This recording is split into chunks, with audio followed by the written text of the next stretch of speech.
नवंबर का महीना था। खिज़ां की ठंडी हवा जमीन पर धीरे धीरे चल रही थी। एक टिड्डी सब्ज घास पर बैठा मजे से चबा चबा कर खा रहा था।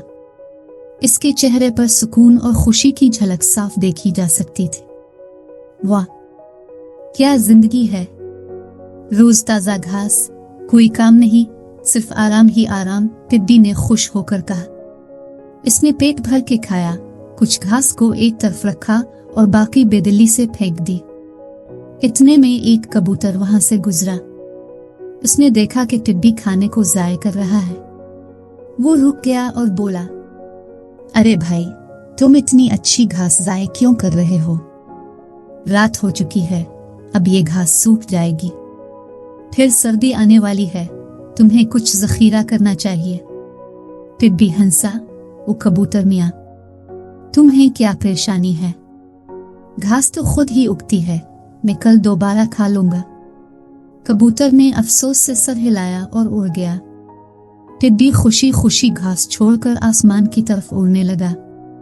कुछ देर परवाज के बाद इसकी नजर एक सुर्ख टमाटर पर पड़ी। वो खुशी से गुनगुनाने लगा, आह, टमाटर कितना मजे का लग रहा है। वो फौरन नीचे उतरा और टमाटर पर जा बैठा। इसने आधा टमाटर मजे से खा लिया, लेकिन जैसे ही वो मजे ले रहा था, चींटियों का एक गिरोह वहां पहुंच गया। ये क्या किया तुमने? ये टमाटर हमारा था, हम उसे सर्दियों के लिए ज़ख़ीरा कर रहे थे, एक चींटी ने गुस्से से कहा।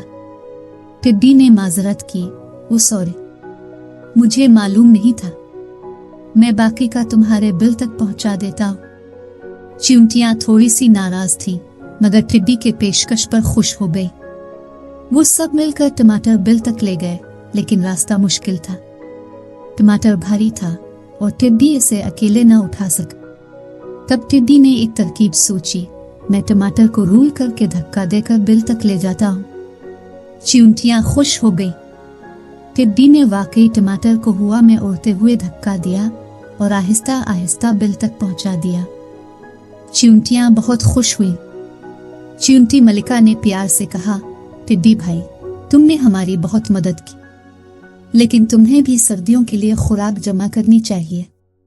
टिड्डी ने मुस्कुरा कर कहा, अरे मैं तो हर जगह उड़ सकता हूँ, मुझे कोई फिक्र नहीं। वक्त गुजरता गया। चींटियां दिन रात मेहनत करके खुराक जमा करती रही।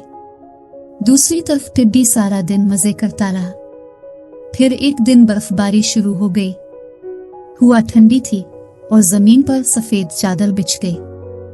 अब ना घास थी ना टमाटर। टिड्डी थर थर कांप रहा था, मुझे बहुत भूख लगी है, कहाँ जाऊं?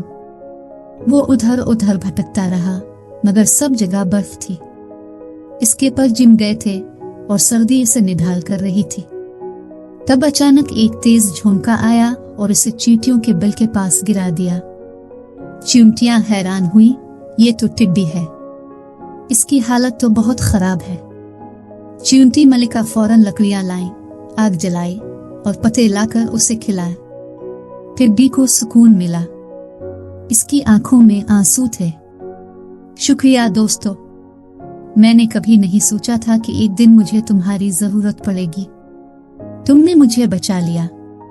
चींटी मलिका ने मुस्कुरा कर कहा, इस साल तुम सीखो, अगले साल अपना खाना खुद जमा करना, ताकि तुम्हें किसी पर इन्हिसार ना करना पड़े।